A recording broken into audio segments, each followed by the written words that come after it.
Yo, what up guys, I'm Sammy. And I'm Lucas. And welcome back to Patched, and today we're going to be reviewing the Roccat Magma Membrane Gaming Keyboard. And this keyboard is going for 60 bucks, so pretty damn cheap. It's in the budget price range. And if you guys do want to get it, we'll leave a link in the description box. But as always, let's get it started off with the bottom of the keyboard, right? So we have some rubber feet. We got 6 rubber feet actually. And also we got an adjustable stand here. So you can get a little bit of an angle when you're playing games or typing on this keyboard. Kickstands are good. Yes, and also it's made of plastic, but has a nice like firm touch to it. It doesn't feel like cheap at all. So that's actually very, very nice. Here in the back of the keyboard, we have the cable, of course. It's a very thick cable, but it's not removable, which sucks. So if this cable kind of like breaks or something, you have to get a new keyboard. You know, more expensive keyboards nowadays have a detachable one. So that kind of sucks, but I guess it is a $60 keyboard, so it's not a huge deal, right? Yeah, and you definitely are working with a $60 keyboard here. You've got a plastic chassis. It's very obvious. This is plastic. There's not a lot of weight to it, which is good. So if you kind of need to move it around your desk, or if you're traveling with this, it's very easy to take along with you. But you do have a plastic chassis. So if you're into having like a aluminum alloy zinc metal like chassis where you can hear it, you know, ring off of it at the perfect sound wave, like then this might not be for you. But it's a $60 keyboard, and I think you're honestly getting your money's worth in a lot of ways here. Yes. Also, we have a palm rest, and this palm rest is pretty bad, I would say, in my opinion. I mean, there are some like ribs here, so you get a little bit better grip for your palm, but it's literally plastic. There's no foam or anything on it, so I guess it kind of gives you a little bit more of like a level feeling when you're typing, but like it doesn't really do anything as far as comfort goes, you know? So you just kind of snap it in from the bottom here, and then there you go, and you got your little armrest or palm rest. Yeah, I mean, for the palm rest, no, I just ripped the thing straight off. Like I put it on, and then I was like, this is entirely plastic. There's no rubber on top of it. It's straight up just plastic. So like, I don't know. I thought it was kind of junk. So I tossed it to the side and then went on using the keyboard as usual. All right, as far as the RGB goes, we have an actual like very, very unique RGB like kind of setting on this keyboard, right? So we have basically a white kind of translucent piece on top of the keyboard, and it shines lights through it, and it looks really cool. Yeah, so if you see whatever you see on top of this that is white, it glows. Yes. Like the whole sort of back board of the keyboard here lights up, and it's actually a pretty cool effect. Like I'm not really into the RGB. I could really care less if it was there or not. But it was kind of cool. It was pretty unique. Also, the shine through is very bright. As far as through the actual keycaps, you don't really see it all too well because, I mean, the light is already being diffused through this white plastic piece, and then it needs to go through the keycaps as well. So it's not, the shine through the keycaps isn't very, very bright. Yeah, and through their software, they've got this AMO system, which is what they're calling it. And it's sort of like an intelligent lighting. It sort of goes based off of how you're using the keyboard and sort of lights it up based off of that. And there's also custom presets that you can make yourself to sort of adjust how you want the lighting to be. All right, moving on to the switches. So of course, as you guys all know, this is a membrane switch. And membrane switches feel pretty damn nice, especially typing. It feels so nice. It reminds me a lot of like old school, like, you know, the old school wireless Apple keyboards? Well, I feel like if you had one of those like cream colored like IBM keyboards, like it kind of feels like that. Yeah. And I know we're gonna catch a lot of hate for this because people are so like into mechanical keyboards and like $1,000 custom keyboards.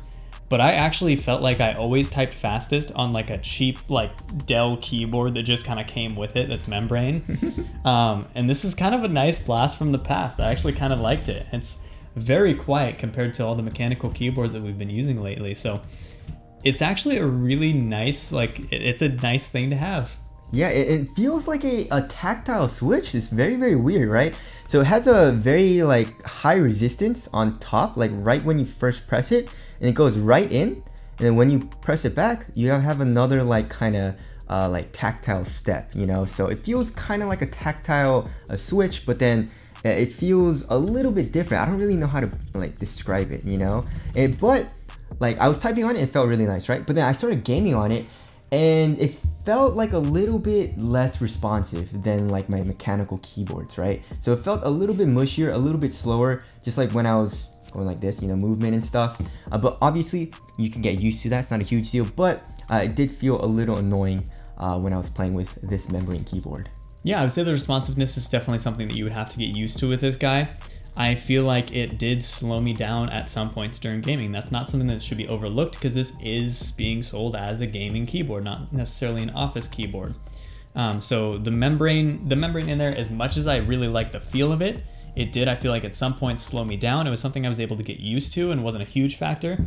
But if you're gaming at the professional level or you're very competitive when you're gaming, this may be something you might want to steer clear of. All right, as far as the actual keycaps go, I'm guessing this is just ABS plastic because it feels like ABS, you know? And Yeah. it feels cheap, you know? It feels a little cheap and feels a little kind of like slippery, you know? The keycaps definitely, I would say it feels like ABS. There's no description on their website or anywhere on the box that actually defines whether it's ABS or PBT or whether it's double shot or not. But it feels like an ABS material. It's not a huge deal to me, honestly. It felt fine when I was using it. Yes, and of course, this is a full-size keyboard version. So we have arrow keys, we got the number pad here as well on the right side of the keyboard, which please companies, if you can just change this one thing, I will not have a problem with full-size keyboards, and just put this entire thing on the left side and I can just have my mouse. Like I like to have my hands closer together when I'm gaming. I don't know, I don't like going like this with a full-size keyboard. That's why I don't like full-size keyboard layouts. And one way to fix that, and also to have a number pad on the keyboard, is just move all this crap to the left side. I don't even know, why is this a standard keyboard layout? I don't understand why. I don't know. But, you know. Lefties have it good though. Yeah, they do. Lefties have it good, let me tell you. Exactly. So, anyways, wrapping things up, did you like this keyboard? I actually did. I really like the keyboard. As a gaming keyboard, if I was gonna get super competitive into a game, I would probably look into a mechanical option. I'd maybe spend the extra, I don't know, 20 to 40 bucks that it would cost to get a mechanical option, which we'll have a review out on that in the near future as well. For all intents and purposes, I think 60 bucks for this keyboard is not a bad price, and I think it really feels good. I think this would work really well in sort of an office environment, if you wanted something nice and sort of a blast from the past with the membrane keys, or even for light gaming, single player games. But if you want to get competitive in anything, I would steer clear of this, go towards a mechanical option. Yes, and this definitely is a budget option. Nothing on this keyboard screams quality. You know, we have a plastic chassis, the keycaps, but the main thing for me is the membrane switches, and the membrane switches feel great to type on. So like Lucas said, in an office setting, you'll probably really like this if you like membrane keys, but also like Lucas said, if you're competitively playing a game, this probably isn't the best option, right? So anyways, that's just our take on this keyboard. It's still very, very nice, especially for the price, and we love the memory switches. Again, if you guys want to get it, we'll leave a link in the description box. But that's it. Thank you guys for watching, and we'll see you guys in the next one. See you in the next one.